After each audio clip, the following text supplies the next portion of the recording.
Hello and good afternoon. Welcome to the launch of Color Matters by Carl James.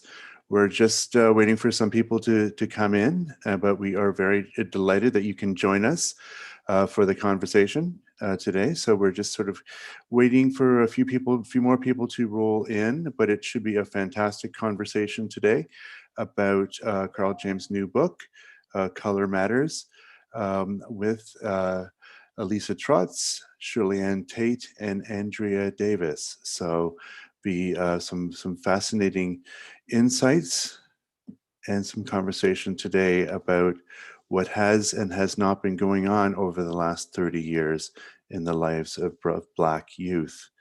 So I see we've got a number of people here coming in from the various school boards. Welcome to all of you, because this is definitely something, a book that resonates with high schools as well as graduate schools. So we hope that you can all participate in the conversation that is going to happen near the end of the event. There will be a moderated Q&A portion for everybody. So please put your questions together and drop them into the chat, and we will be talking to those questions at the end of this session. Yes, so to those of you who've just joined, it looks like a bunch of you just signed on. Welcome to the launch of Color Matters by Carl James.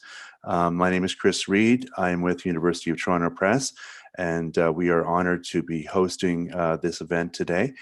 And we will be featuring a number of Carl in conversation with Andrea Davis and Shirley Ann Tate. And we also today have Elisa Trotz with us, who has very kindly agreed to speak to the book. So on behalf of University of Toronto Press, I'd like to acknowledge this land on which we operate. For thousands of years, it has been the traditional land of the Huron-Wendat, the Seneca, and the Mississaugas of the Credit. And today, this meeting place is still home to many Indigenous peoples. It is now my pleasure to introduce Elisa Trotz. She is a professor of Caribbean Studies at New College and and she's also a professor of Women and Gender Studies at the University of Toronto. She's also an affiliate faculty at the Dame Nita Burrow Institute of Gender and Development Studies at the University of the West Indies, Cave Hill, Barbados. So Elisa, over to you.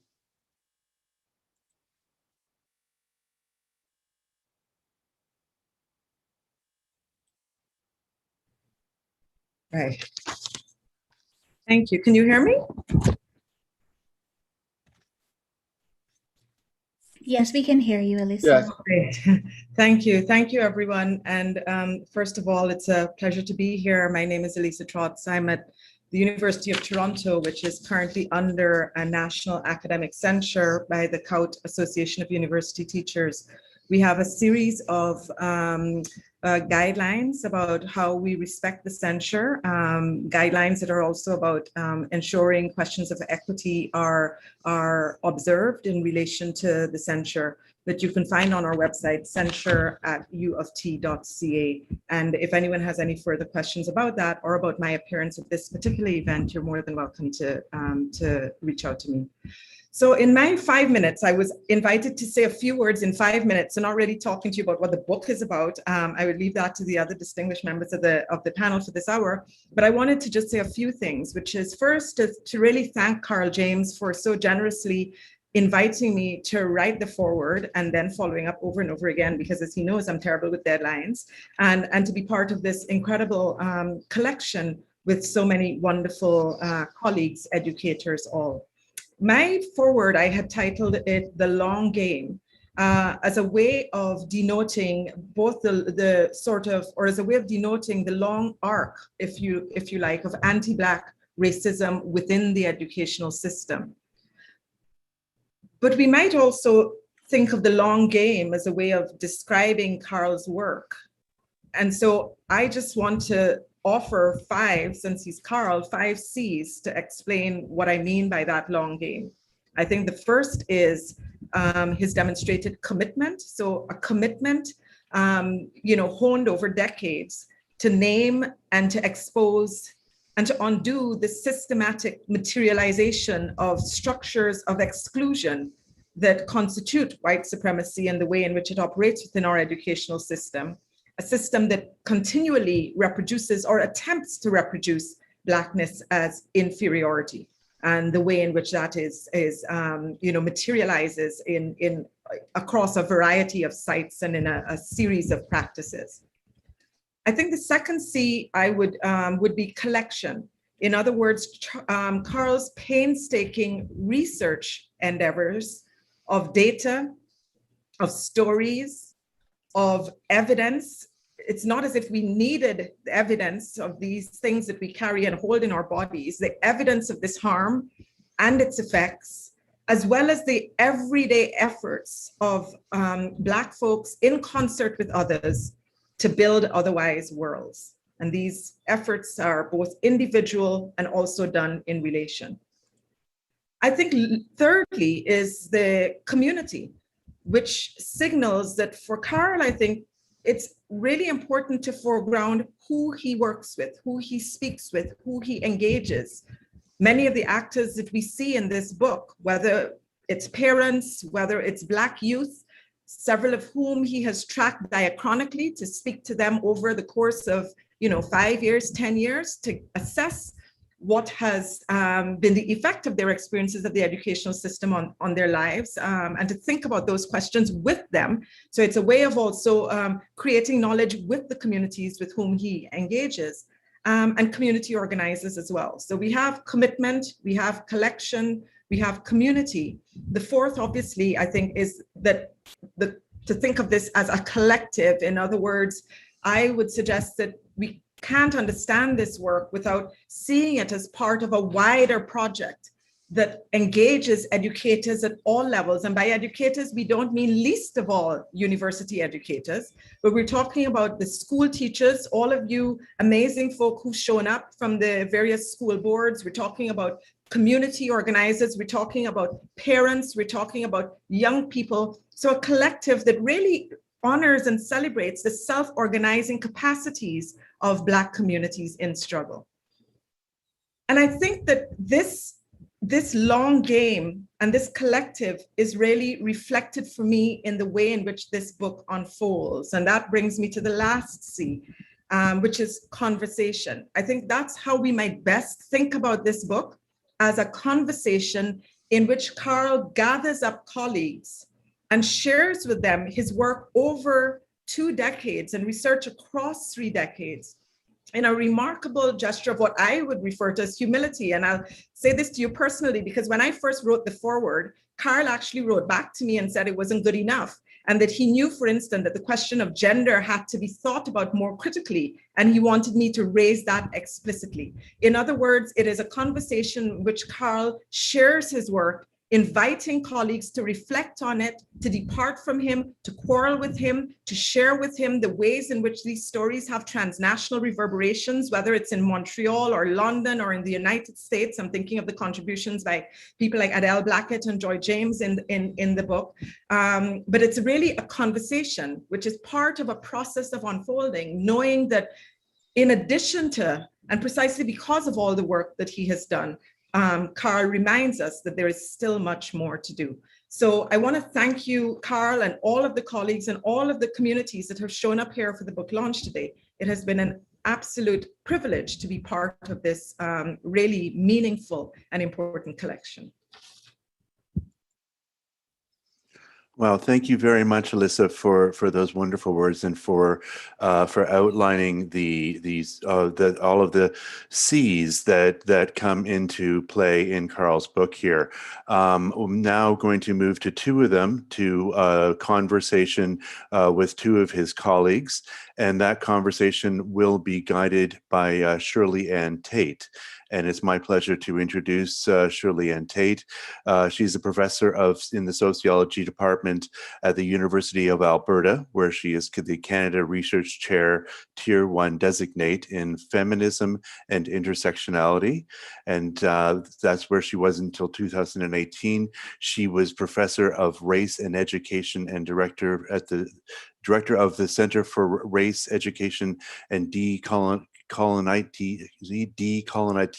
at Leeds Beckett University in Leeds, Britain.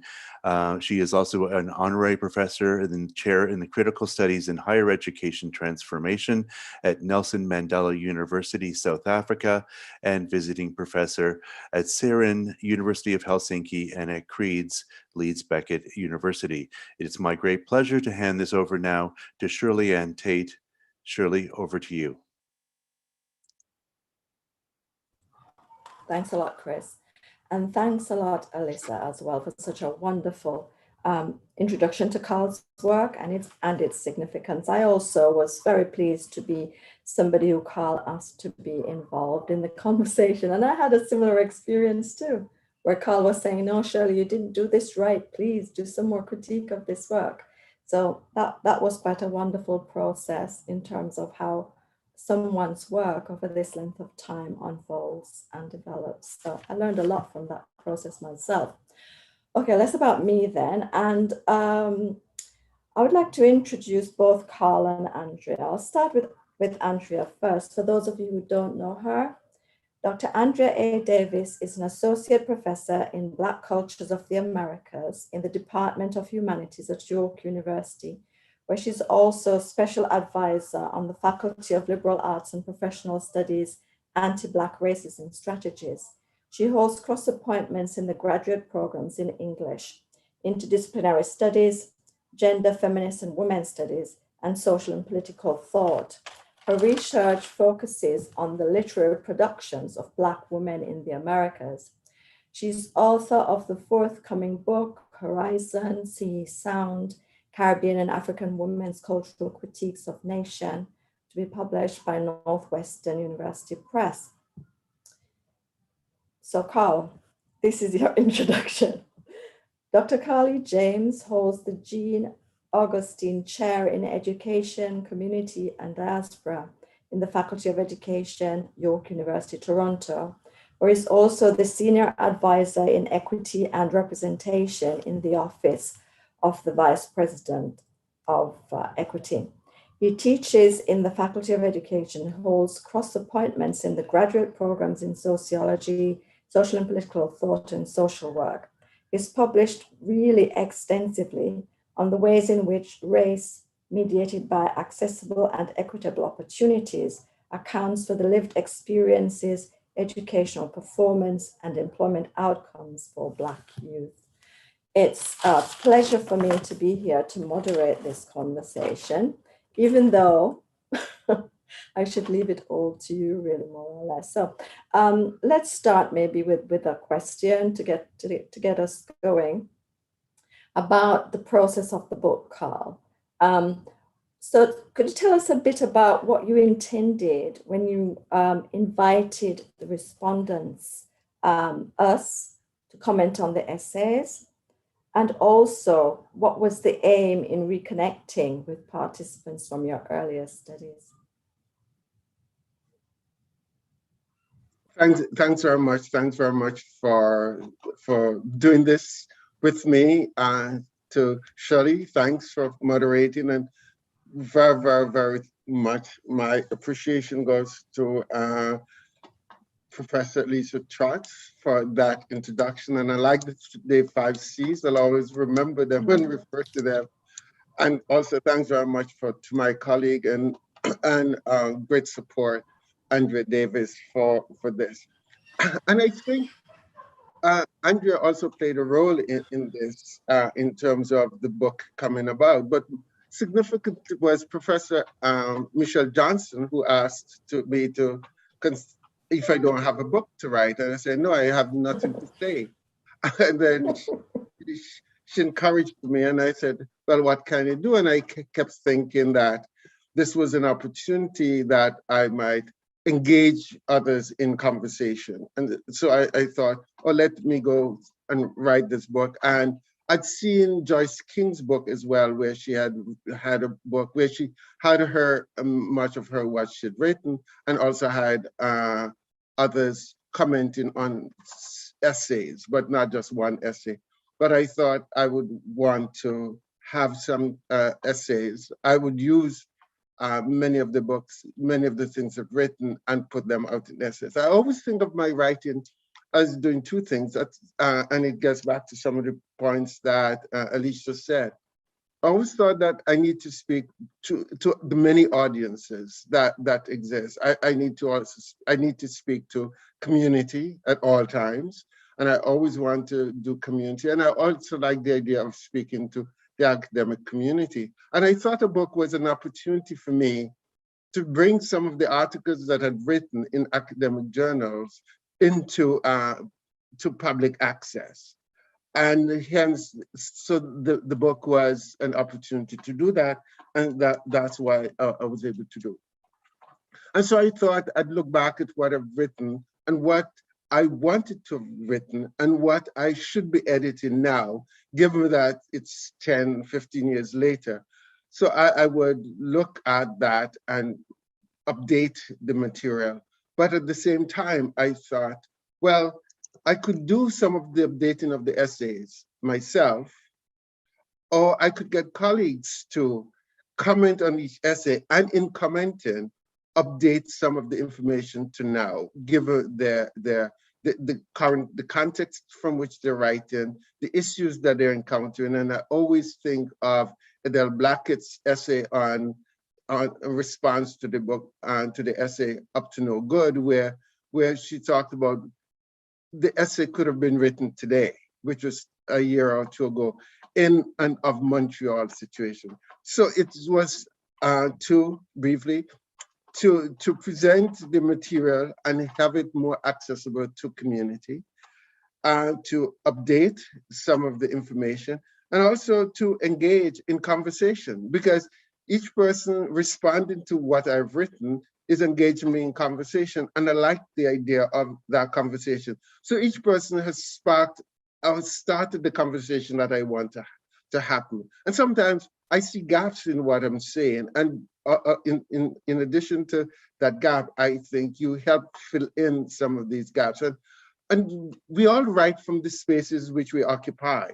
And so I like the idea of when one responds to the essay, they are talking to the issues from the space that I occupy, and pull me and the other readers into a conversation that I might not have gone had they not raised that issue.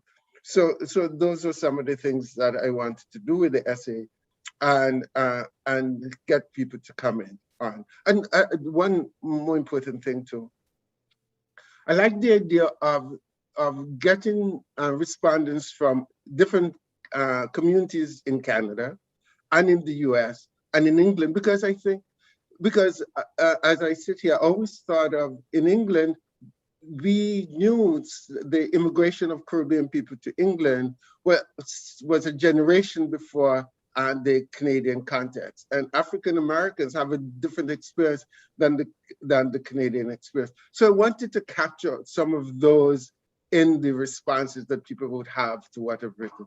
Hence my invitation to you, Shirley, to tell us about England and respond to that, and to Joyce King in the American context. Thank you. And to Andrea living in the suburbs of Canada.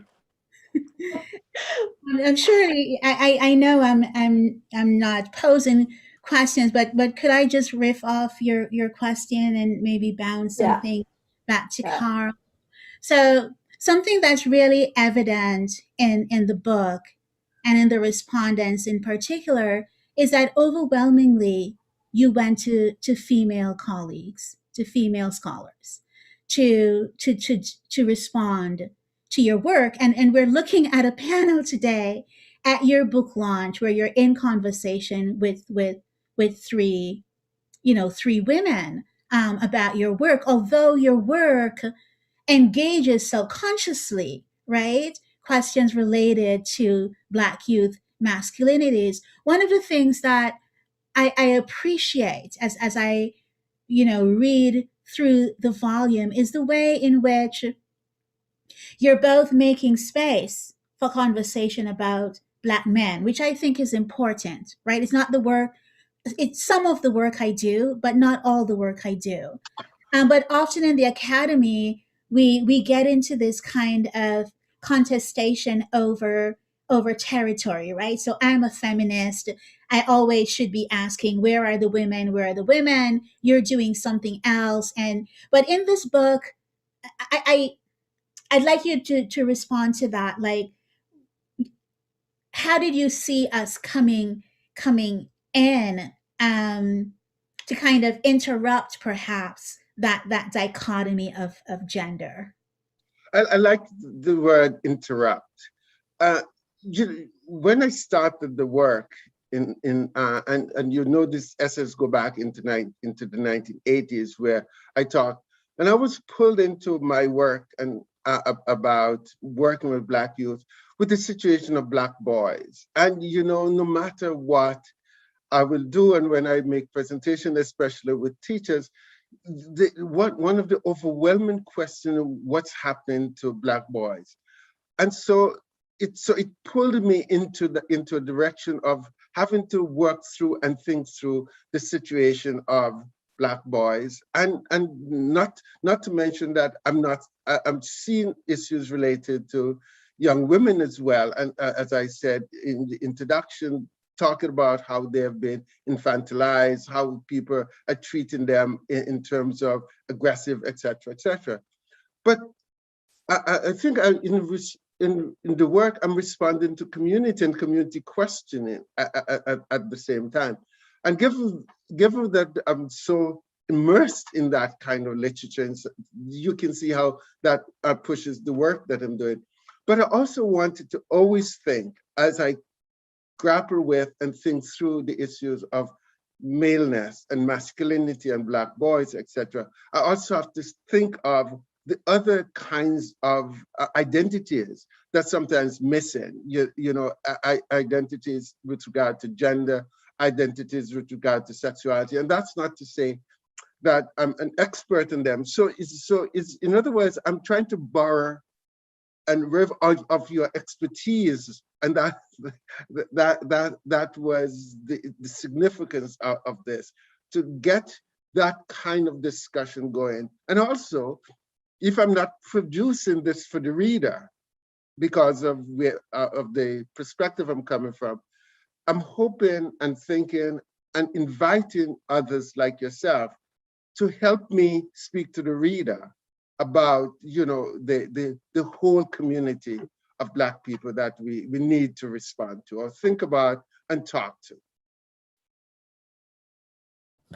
Yes, I mean, I really appreciated being asked. I was surprised, but so that was really good for me to actually read some of your work in depth, clearly, and do a response from the UK position.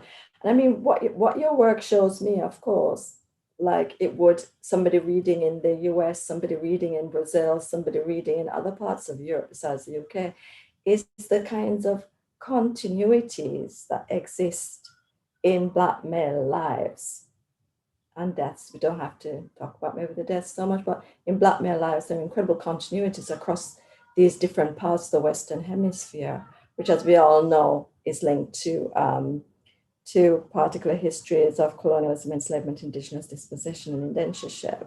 But I kind of wondered about the place, the kind of place-based focus of your work as well, Carl, and how we can learn perhaps about the issues facing Black young people in other areas of Canada. And specifically, I'm thinking here of the prairies, where there has been Black presence, I'm told, for a very long time, and continuing higher levels of anti-Black racism across the whole region, across Alberta, which is where I'm based.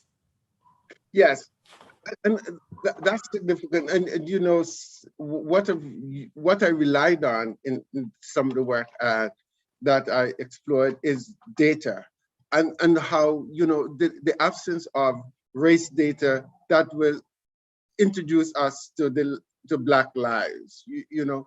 And so that's why sometimes, and as you notice, from the very early, I started using Toronto School Board data and Toronto District School Board data later, in order to help me understand. Because I always think it's not just simply doing these interviews, while I might be familiar with interviews done by Jennifer Kelly in Edmonton and others and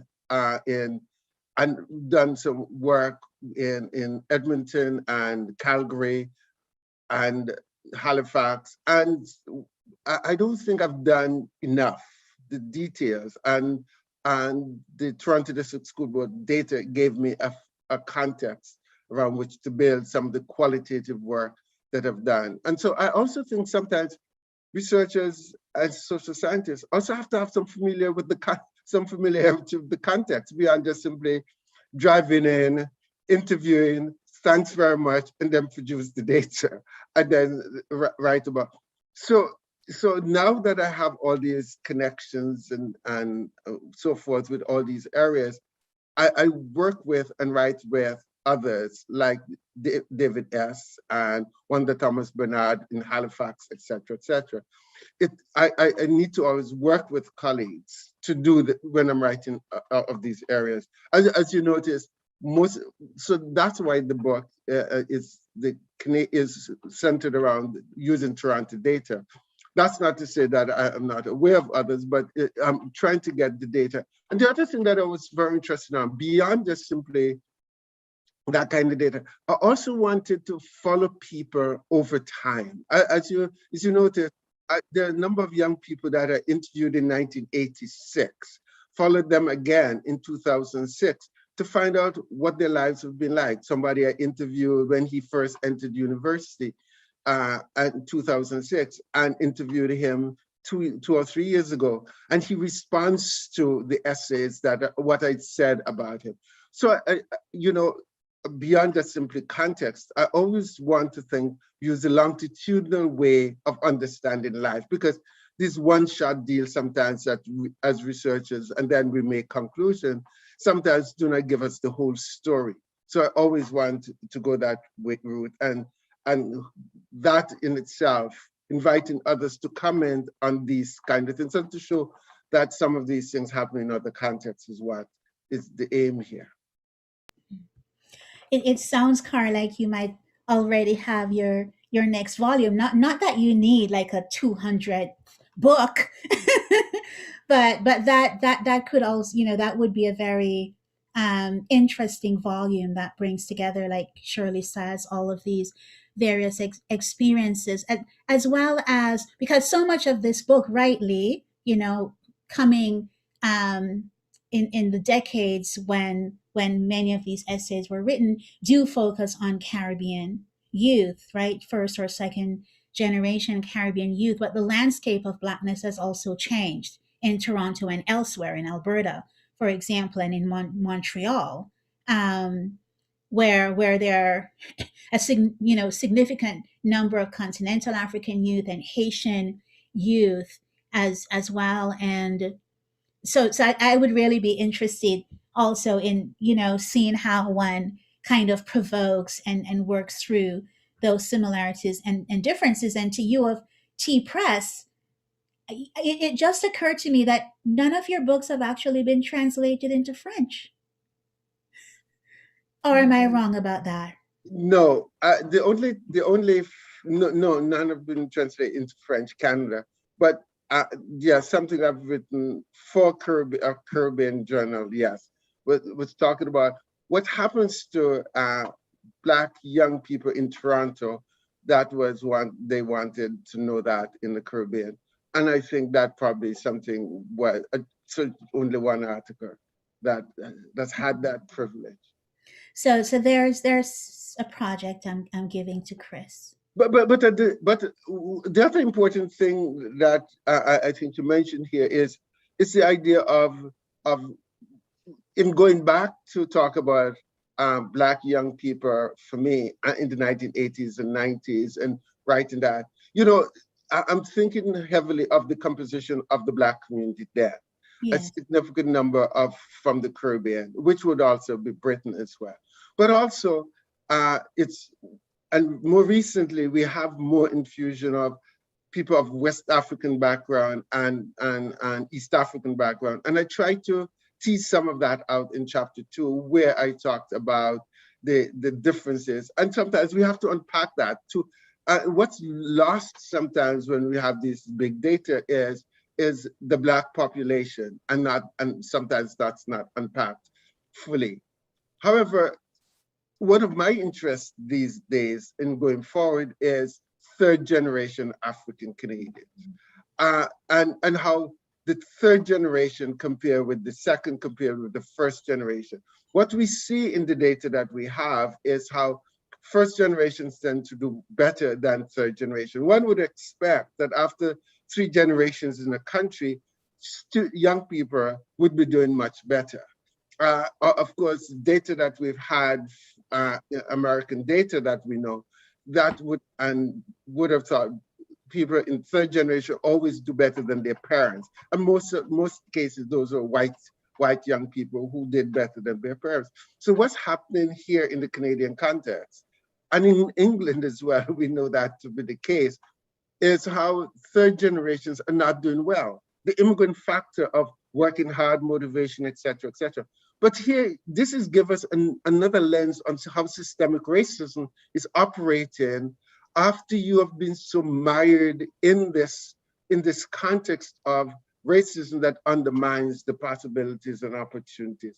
So we need to tease out this a lot more. And I think, yes, we need to preoccupy ourselves in the coming years with what's happening to third generation, and look at how the system and institutions in which they are engaged are undermining their sense of self and the possibilities for educational outcomes that would be advantageous to us. Shirley, can I jump in here? Yeah, go on. Carl, I want to offer a provocation that I've been thinking about all weekend from rereading your book. And going to precisely that point you make about you know, the kind of reducing possibilities, diminishing possibilities for Black diasporic youth in Canada, and particularly now for Caribbean youth who are second or more specifically third generation. And there's something that happened for me this year during the protests of the spring and the fall, and the many, you know, interviews I was asked to give. There was something I saw in the protests, in the voices, in the activism, that suggested to me that maybe, you know, I'm a first generation immigrant, that maybe our children and their children are bringing to the nation state, you know, a completely different set of questions. That while as first generation parents, we have stressed education as a route to success, that young people increasingly are looking at this thing and saying, I don't buy it.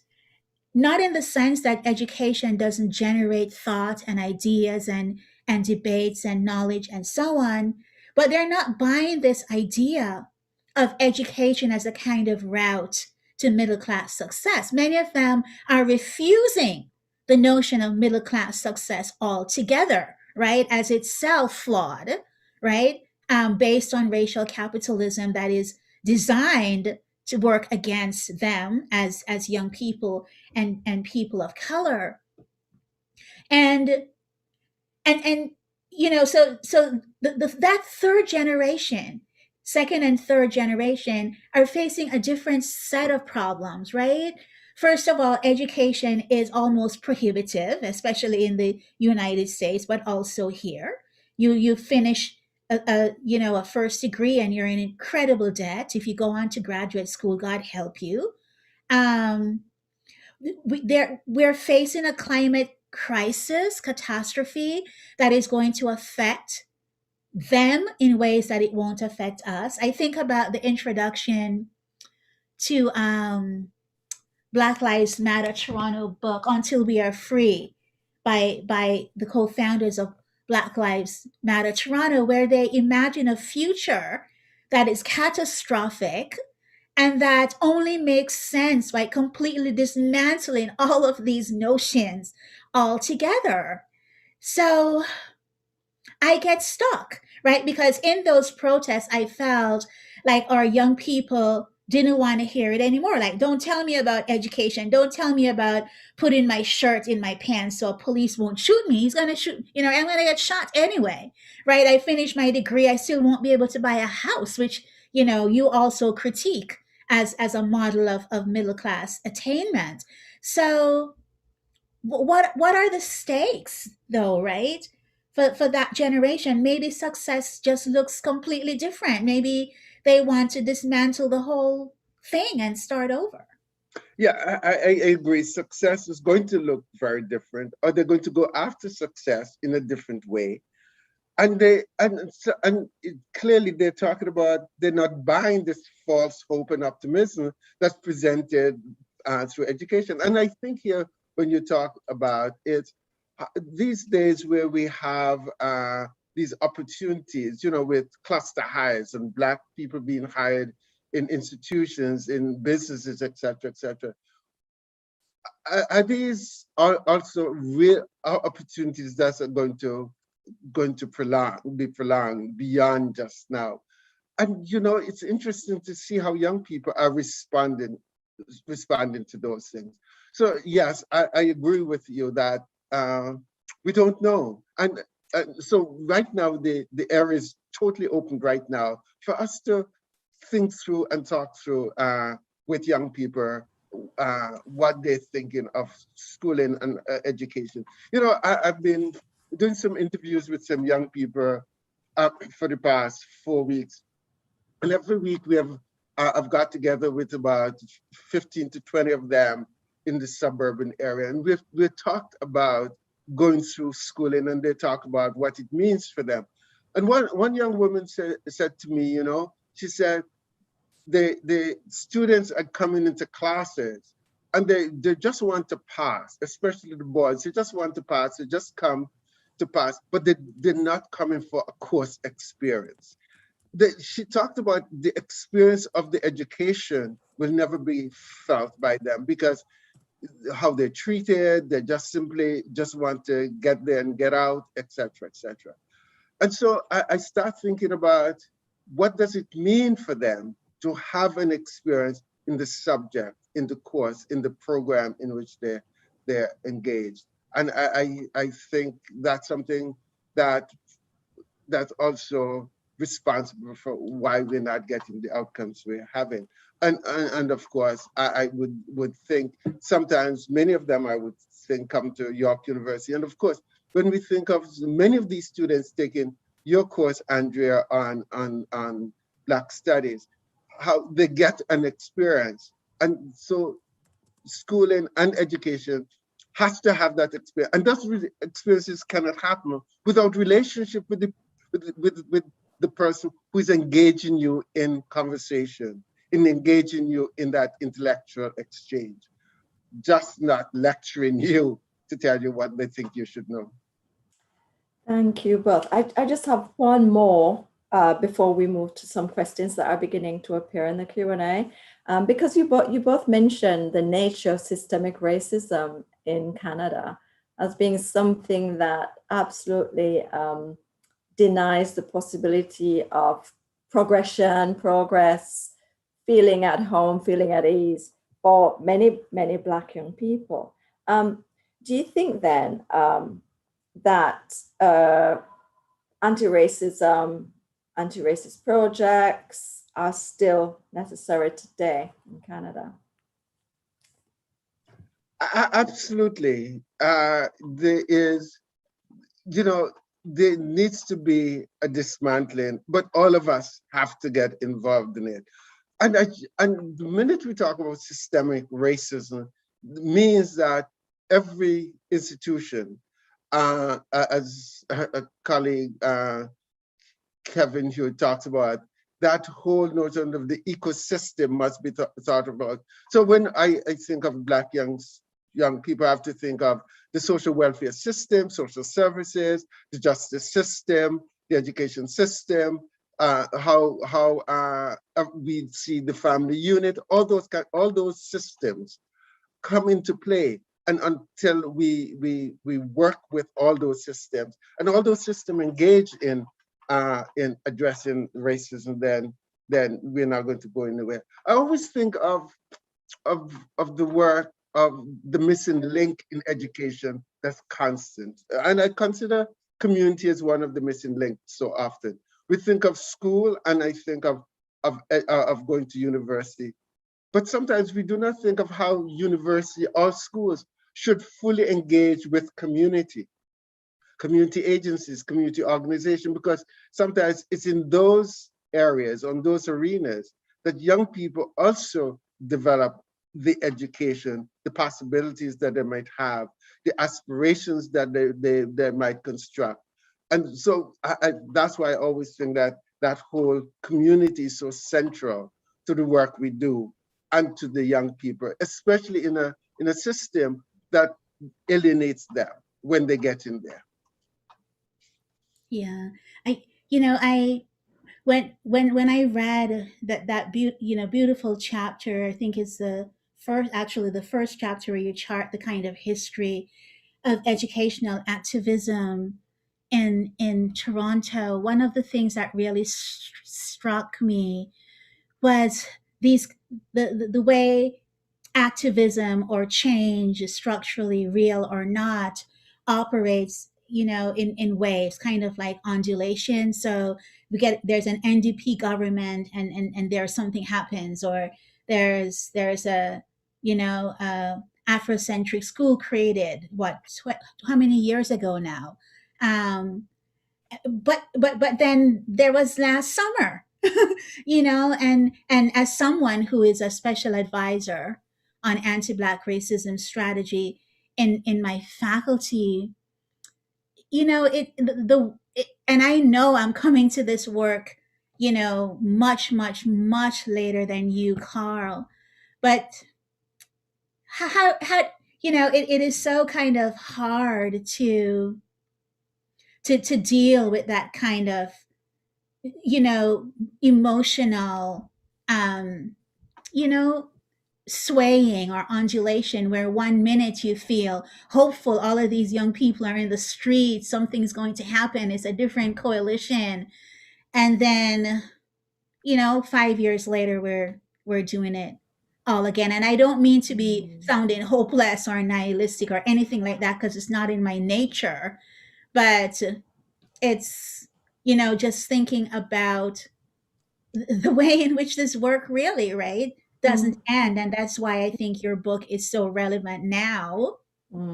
Whereas, while many of these essays were written several decades ago, they still resonate. And I think that's, you have to press to put it out now, because the timing was perfect.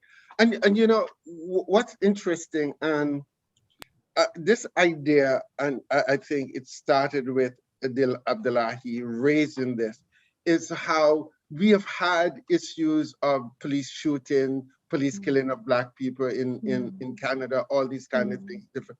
But it hasn't sparked the kinds of responses that we have in Canada, starting from the government all the way down to everyone else. And the issues with regard to Indigenous people didn't spark some of the cry and discussion of systemic racism as of now.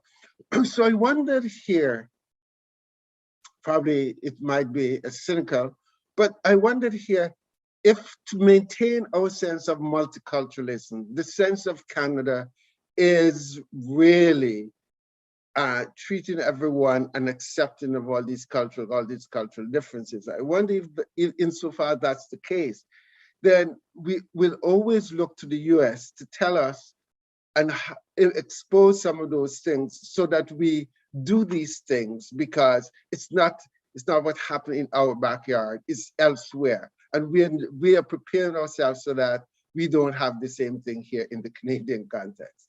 And I think that in moving forward, we have to start bringing home systemic racism and make what we're putting in place right now continue, and not necessarily just for now.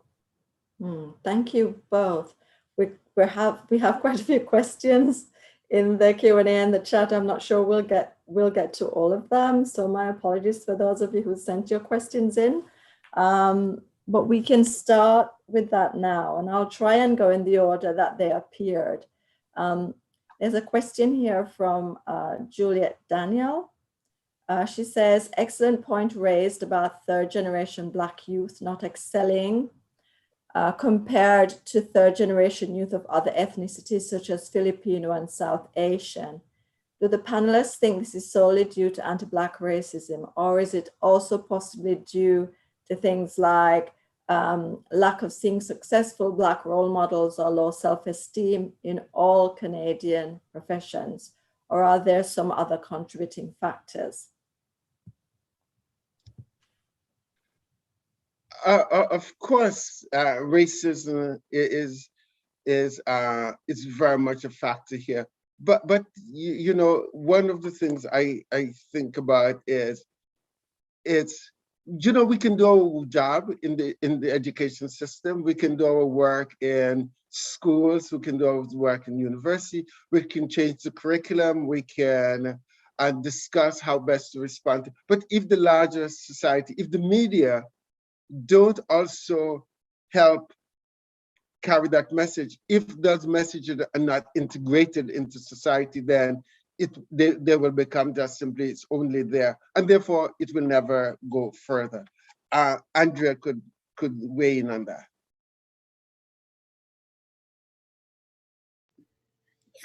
Yeah, I you know, it's interesting when we try to center or put anti-Black racism at the front of academic and community conversations, the way in which sometimes the pushback is, well, there are other racialized groups and what's happening to them, and that misses the kind of deep ways in which anti-Black racism operates at all levels, and particularly in the educational system.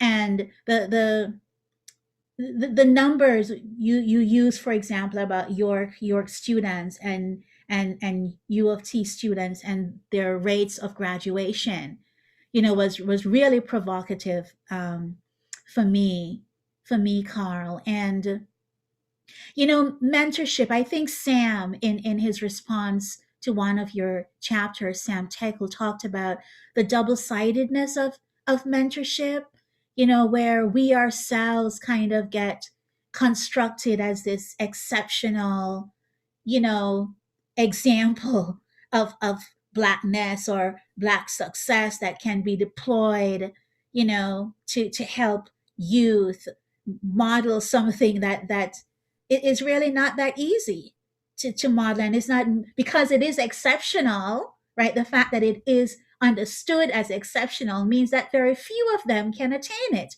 or are meant to attain it. So we get trotted out to say, here is this Black professor who is doing this. Here is this role, this lawyer, but that lawyer, he's the only one in his whole firm. And when he goes back tomorrow, he's facing anti-Black racism. So, it's a double-sided kind of equation, if you ask me. Yeah, and I think some suggested, he challenged what I'm saying, because I think sometimes those role models of mentorship are deployed particularly for racist reasons. At the same time, we have to unpack that ourselves. And therefore, so at some point, yes, we're going to do that.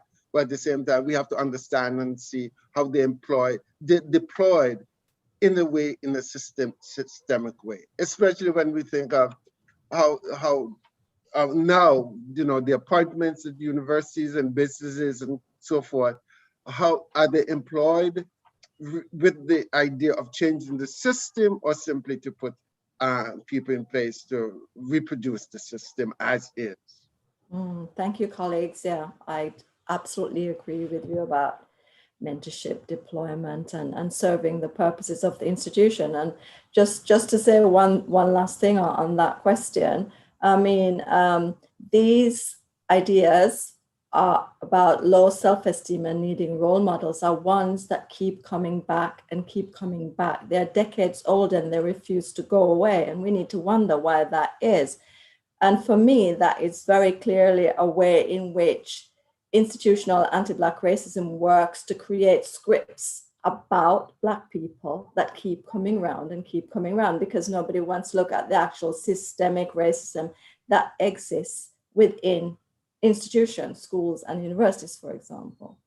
Okay, let me go to another question. This one is from Uvashi Soni Sinha.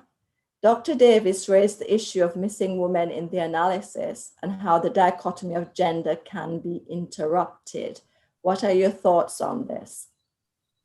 As I said earlier, then, yes, I like the idea of the interruption. And of course, ever so often, I invited the fact that we have a number of writers or respondents who wrote from a feminist perspective, or brought that kind of engagement of the issues of masculinity into that work. So I think it's interrupting. It's also significant as well in that interruption, to also see how sometimes we can also make men use this feminist, or bring the feminist lens, or have young people also understand their role and interrupt their own sense of understanding of masculinity and how it's deployed ever so often within. So I think there's additional work to be done, yes, and there's conversations that needs to happen between all of us with that. And it's not just gender. I think we need to also think of sexual identity and immigrant, all these kind of things. And those are some of the interruptions that I think need to happen.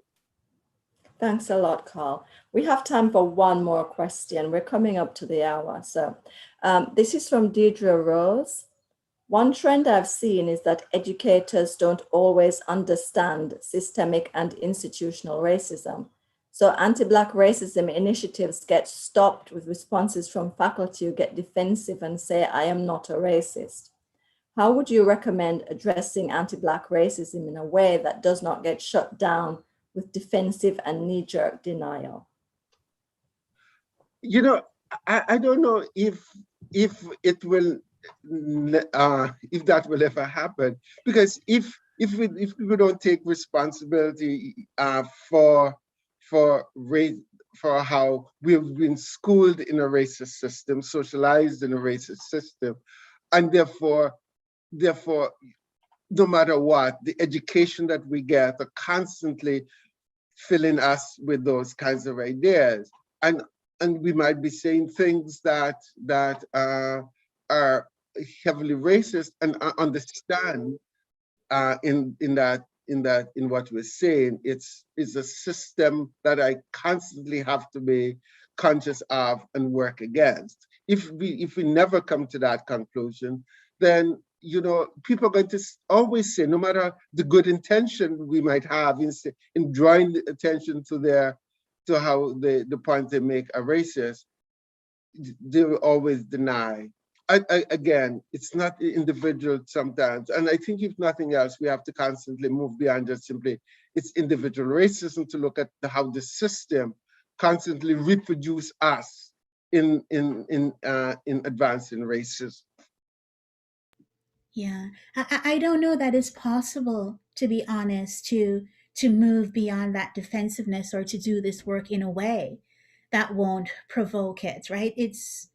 That's going to happen. I think that this year being in this role, what has surprised me the most is not the defensiveness of those colleagues or those, educators or people who, who don't believe in, critical race theory or systemic or institutional racism.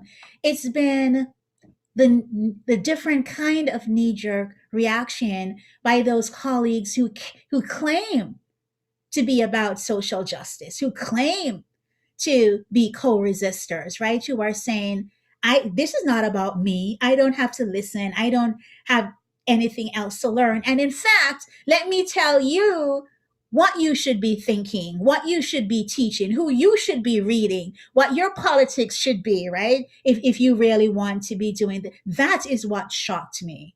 That kind, so that many of the people unwilling to listen are the people walking around saying that we are your allies, and that is the biggest problem.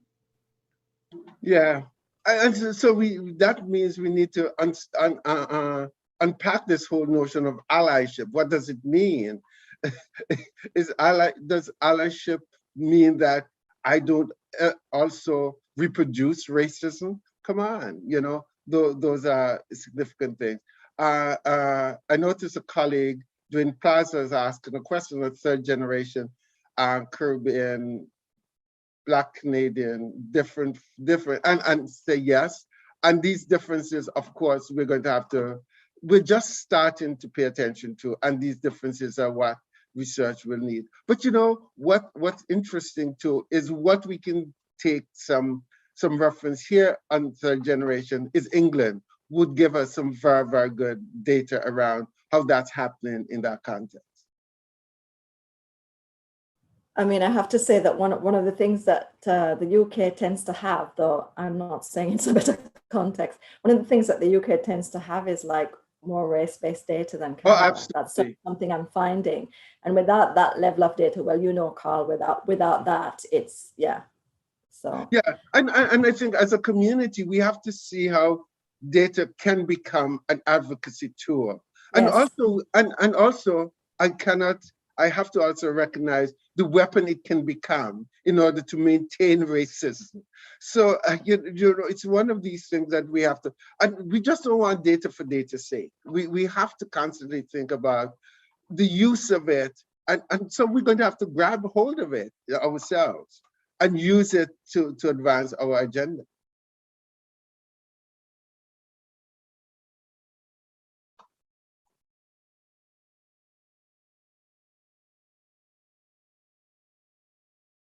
You're muted, Shirley. Oh, sorry, maybe you were Thank meant. you. No, I wasn't. There's one more question. We've only got 2 minutes there, so it's got to be probably quite quick. How has the pandemic affected young Black children's aspiration for higher education? I don't know if you know anything about that particularly. Yes, again, in the conversations I've been having with young people over the past month and before late last year, again, I think all told, I might have been talking to at least 50 young people, grades 10 to 12, and many of them are recognizing that teachers did not learn how to teach online. A number of them are saying, I don't have the foundation to go to university, so some of them are putting that off. Some of them are thinking that they're losing a significant amount of education that they're going to have to catch up on.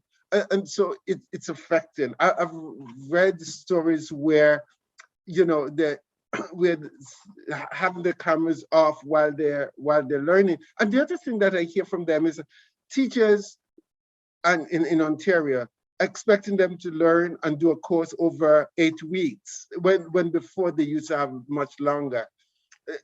Those are not working. Teachers think of them as not having a home life or other lives. The teachers are having them to do their own learning. Parents are also complaining about having to do the work that teachers should be doing. So there is significant amount of ideas we're going to have to think about when we return to a situation where students are back in classes. How we're going to make up for what's going on now is going to be important for us to think through. Thank you so much. Thank you to my colleagues for a wonderful discussion. Thank you, Alyssa, for opening with the book and the C's that were fantastic. And thank you to the participants for being here and also your wonderful questions. So Chris, do you want to end? Yeah, I just wanted to say thank you to you, Shirley, very much for moderating a wonderful conversation. It was absolutely, you know, this could go on all afternoon, and but I think it brought into focus some really pressing issues and some pressing sort of avenues that can be explored. And I would be remiss if I didn't point out that the link to buying the book is in the chat. Please do yourself a favor and pick up a copy of Color Matters, where you can see, there we go. Thank you very much, Andrea. Wonderful, wonderful. You know, it is there in the UTP site. So thank you very much to Alyssa for your very thoughtful remarks at the beginning, to Shirley for moderating a conversation, and for Andrea, and of course, Carl, for sharing your thoughts today. It's been a fantastic conversation, and thank you all for coming out. So we look forward to seeing everybody. Stay safe and be well.